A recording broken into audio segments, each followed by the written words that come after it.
the only death there is. The only death there is being unaware of your true nature. Why? Let me explain. Romans 6 verse 23, paraphrased, tells us the wage of sin is death.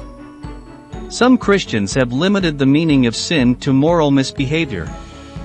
But moral misbehavior is only a ripple effect of the original transgression that no one seems to be clear on what it is, beyond the muddy story of Adam and Eve. Jesus left us some clues as to what the original sin is in Psalms 82 verses 5-7, and I quote, "They know not, neither will they understand, they walk on in darkness, all the foundations of the earth are out of course. I have said, you are gods, and all of you are children of the Most High. But you shall die like men, and fall like one of the princes." End quote. Jesus alludes to the reason for our downfall in this verse. However, some Christians overlook this, or feel unworthy of such responsibility. The foundation of life is shaken because we have forgotten what we are. You cannot see the God in you while you are enthralled in the conviction that you are only human. And that is the problem. So, we cannot rise above human nature until we discover our true nature.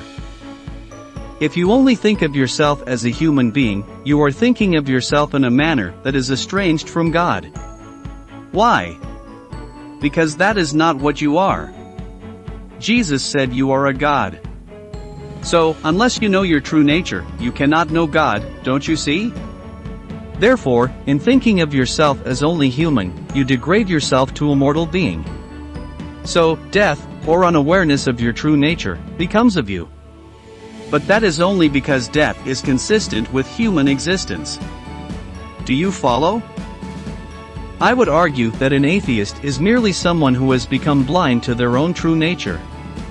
Their sin is not against God, but against themselves.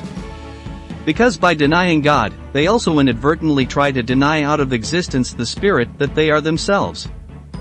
But that is not entirely possible. And so, they suffer in conflict within themselves.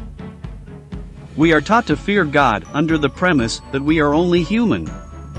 Also, we are taught to fear exploring our spiritual nature, even when we are pure in heart, as something evil or ungodly.